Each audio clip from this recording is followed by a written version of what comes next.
తెలంగాణలో కొంతమంది identity crisis కోసం నీచమైనటువంటి స్థాయికి దిగజారుతా ఉన్నారు. పవన్ కళ్యాణ్ అనని మాటల్ని అన్నట్లుగా, చెప్పని మాటల్ని చెప్పినట్టుగా రాద్ధాంతం చేస్తూ ఉన్నారు. ఒకసారి గద్దర్ అంటున్నారు, ఇంకోసారి నీ అయ్యా జాగీరా అన్నాడు అంటున్నారు. అలాగే తెలంగాణ అస్తిత్వం మీద పవన్ కళ్యాణ్ దాడి అంటున్నారు. పవన్ కళ్యాణ్ వల్ల తెలంగాణకి ఏదో దెబ్బ తగిలిపోతుంది అంటున్నారు. ఆంధ్రవాడు తెలంగాణలోకి ఎలా వస్తాడంటున్నారు. ఆంధ్రవాడు తెలంగాణలో వచ్చి మీటింగ్ ఎలా పెడతాడంటున్నారు. ఇలా ఒకటి కాదు, రెండు కాదు, అనేక రకాలుగా పవన్ కళ్యాణ్ని తగ్గించే ప్రయత్నం చేస్తూ ఉన్నారు.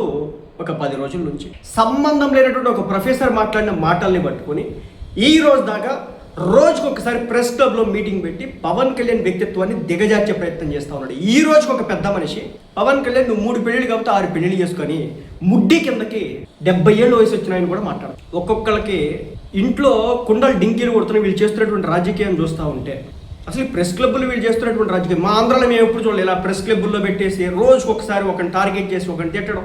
మా ఆంధ్రాని ఉలవచారిని తిట్టినారు, మా బిర్యానీలను తిట్టినారు, ఆంధ్రా నా కొడకల్లారా అన్నారు. కానీ ఏనాడు కూడా వచ్చి వాళ్ళకి అక్కడ బాధ ఏదో ఉంది అని చెప్పేసి అనుకున్నామే తప్ప ఏనాడు బయటకు రాదు. మీరు ఈరోజు అంటూ ఉన్నారు తెలంగాణని ఆంధ్ర వాళ్ళు దోచేశారని. ఎక్కడ దోచినారు, ఎంతమంది మీద కేసులు పెట్టినారు, ఎంతమంది రోడ్డుకు లాగినారంటే ఒక్కడి దగ్గర సమాధానం. ఇలాంటి క్రమంలో ఈ రోజు కూడా పవన్ కళ్యాణ్ గారి మీద ప్రెస్ మీట్ పెట్టి తిడుతున్నటువంటి వ్యక్తుల కోసం అని చెప్పేసి జనసేన పార్టీ శతాగ్ని కొన్ని సూచనలు చేస్తుంది. ఎందుకంటే వీళ్ళు రెచ్చగొడతా ఉన్నారు, వీళ్ళు టార్గెట్ చేస్తూ ఉన్నారు, వీళ్ళందరూ కూడా ఐడెంటిటీ క్రైసిస్ కోసం ఎంపర్లాడుతూ ఉన్నారు. పవన్ కళ్యాణ్ పట్టపగలు కొన్ని వందల మంది, కొన్ని లక్షల మంది చూస్తూ ఉండగా, కొన్ని వందలు వేలు లక్షల మంది చూస్తూ ఉండగా ఒక మాట చెప్పినాడు, నేను స్థలం కబ్జా చేశానని చెప్పేసి మీరు అంటా ఉన్నారు.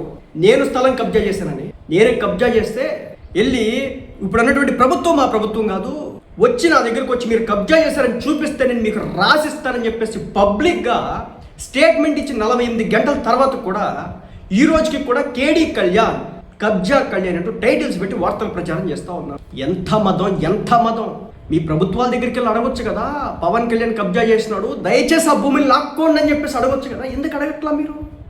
ఇప్పుడు ఏంటంటే జనసేన పార్టీ శతాన్ని ఒకటి చెప్తా ఉంది, మిమ్మల్ని రెచ్చగొడుతున్నారు, జనసేన పార్టీ క్యాడర్ని రెచ్చగొడుతూ ఉన్నారు. జనసేన పార్టీ తెలంగాణ నాయకులు కావచ్చు, అధికార ప్రతినిధులు కావచ్చు, జన సైనికులకు కావచ్చు, మీ అందరూ కూడా ఒక ముఖ్య విజ్ఞప్తి జనసేన పార్టీ శతాగ్ని చెప్తా ఉంది, నాయకులారా, కార్యకర్తలారా, తప్పనిసరిగా గుర్తుపెట్టుకొని మిమ్మల్ని రెచ్చగొడుతూ ఉన్నారు, మీ మీద అటాక్ చేయడానికి చూస్తూ ఉన్నారు, కాబట్టి జాగ్రత్తగా ఉండమని చెప్పి శతాగ్ని చెప్తా ఉంది. గత కొద్ది రోజులుగా తెలంగాణలో జరుగుతున్నటువంటి రాజకీయ పరిణామాలపై సమర్థవంతంగా స్పందిస్తూ జనసేన పార్టీ భావజాలాన్ని ప్రజల్లోకి తీసుకెళ్తున్నటువంటి మీ అందరికీ కూడా ప్రత్యేక అభినందనలు తెలియజేస్తున్నారు.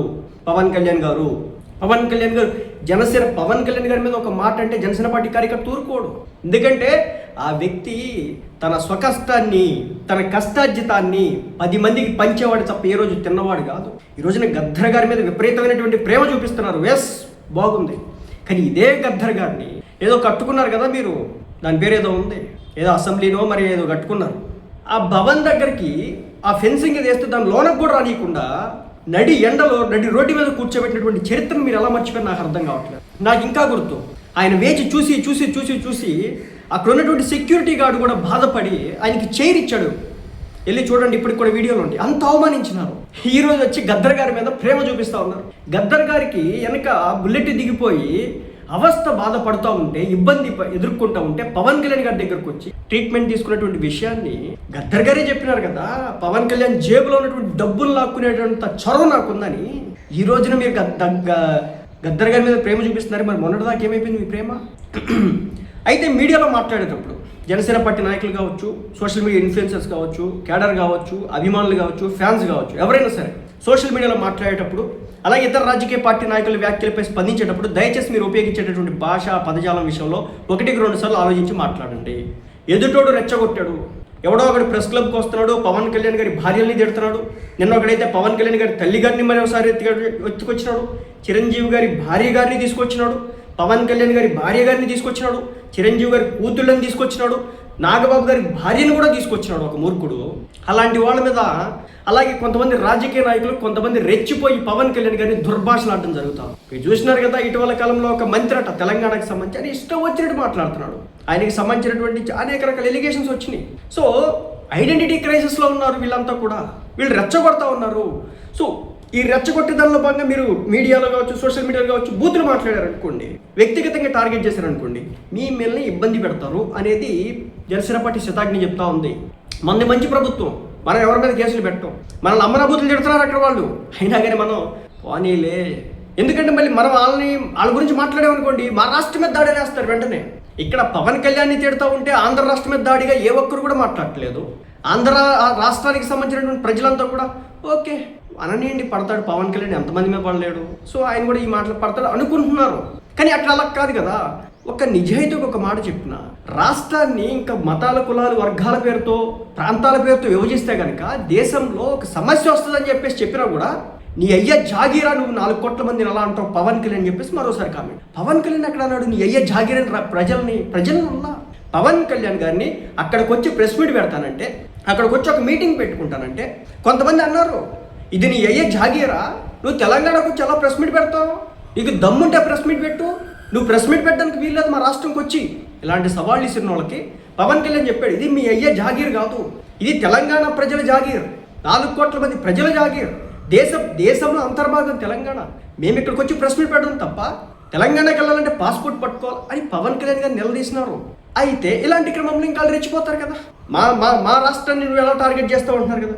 సో ఇలాంటి విషయాల్లో పవన్ కళ్యాణ్ గారి మీద కొంచెం ఎక్స్ట్రీమ్ లెవెల్కి వెళ్ళి మాట్లాడుతున్నటువంటి వ్యక్తుల మీద మన పార్టీ సిద్ధాంతం అది కాదు, పాలసీ అది కాదు, దయచేసి దుర్భాషలు ఆడొద్దు. ఏదైనా మాట్లాడాలనుకుంటే కనుక ఒక పద్ధతి ప్రకారం కామెంట్ చేయండి అని జనసేన పార్టీ శతాగ్ని నాయకులకి, కార్యకర్తలు అందరికీ కూడా చెప్పడం అయితే జరుగుతూ ఉంది. కాబట్టి మన పార్టీ అధ్యక్షుడు పవన్ కళ్యాణ్ గారు ఎల్లప్పుడూ జనసేన నాయకులు, జన సైనికులు నైతికంగా ఉన్న ప్రమాణాలు పాటిస్తూ తమ వైపు ఎటువంటి తప్పు లేకుండా చూసుకోవాలని సూచిస్తూ ఉంటారు. అవును, పవన్ కళ్యాణ్ గారు ఇప్పటి కాదు ఎప్పటి నుంచి ఇదే మాట చెప్తా ఉంటాడు, మీరు ఎవరిని కూడా బూతులతో తిట్టొద్దు, మీరు రెచ్చగొట్టొద్దు అనవసరంగా. మనం పాలసీల ప్రకారం మాట్లాడదాం. ఈ రోజుకి కూడా జగన్మోహన్ రెడ్డి గారు పవన్ కళ్యాణ్ గారిని పదే పెళ్లిళ్ళ గురించి, పెళ్ళాల గురించి, కార్లు అన్నట్టు వ్యక్తిత్వ జీవితానికి సంబంధించి రకరకాల హరణాలు చేస్తూ ఉంటే ఆ పార్టీ కేడర్ ఇష్టపొచ్చినట్టుగా గత 5 సంవత్సరాలు రెచ్చిపోయి పవన్ కళ్యాణ్ గారి మీద దూషణ పర్వానికి దిగజారితే ఈ రోజు వరకు కూడా పవన్ కళ్యాణ్ గారు వాళ్ళకి వ్యతిరేకంగా మాట్లాడాల. జగన్మోహన్ రెడ్డి గారి గురించి ఇప్పటి వరకు పవన్ కళ్యాణ్ గారు ఎక్కడా కూడా ఒక్క బూతు మూట కూడా మాట్లాడు. ఆయన విమర్శించినాడు. చివరాఖరికి భారతీరెడ్డి గారి గురించి కొంతమంది సోషల్ మీడియాలో పోస్టులు పెడతా ఉంటే ఇలాంటి పనికిమాలిన పోస్టులు పెడితే మేము ఉపేక్షించమని చెప్పేసి పవన్ కళ్యాణ్ చెప్పినాడు. ఇది సో తమ వైపు ఎటువంటి తప్పు లేకుండా చూసుకోవాలని సూచిస్తూ ఉన్నారు. అదే స్ఫూర్తితో మీరు అందరూ కూడా మీడియా సమావేశాలు, టీవీ డిబేట్లు, సామాజిక మాధ్యమాలు స్పందించే సమయంలో సంయమనం పాటించాలని చెప్పేసి కోరుతున్నాము. కొంతమంది కావాలని చెప్పేసి మిమ్మల్ని టీవీ డిబేట్లలో కావచ్చు, మీడియా ఛానల్స్లో రెచ్చగొడుతూ ఉంటారు. మీరు అప్పుడు రెచ్చిపోయి మీరు దుర్భాషలు ఆడడం కావచ్చు, వాళ్ళ మీద చెయ్యెత్తడం కావచ్చు, తిట్టడం కావచ్చు చేయకండి. ఇలా చేయడం వల్ల ఏంటంటే ఇది మన పాలసీ కాదు. కావాలని రెచ్చగొడుతూ ఉంటారు కొంతమంది పనికిమాలిన వ్యక్తులు, వాళ్ళ యొక్క స్వార్థం కోసం, వాళ్ళ ఐడెంటిటీ క్రైసిస్ కోసం, వాళ్ళ బ్రతికే అది. కాబట్టి మీరు ఇలాంటి పనికిమాలిన విషయాల్లో తలదూర్చొద్దు, ఏదైనా ఉంటే పాలసీ పరంగా మాట్లాడమని చెప్పేసి పవన్ కళ్యాణ్ గారు జనసేన పార్టీ కార్యకర్తలకంతా కూడా చెప్పడం జరుగుతాం. అర్థం చేసుకుంటారండి. సో ఎవరో కూడా ఒక స్థాయికి మించి దుర్భాషలు ఆడొద్దు, పోస్టులు పెట్టొద్దు, తిట్టొద్దు అనేది జనసేన పార్టీ చెప్తున్నటువంటి మాట. అర్థమైంది కదా.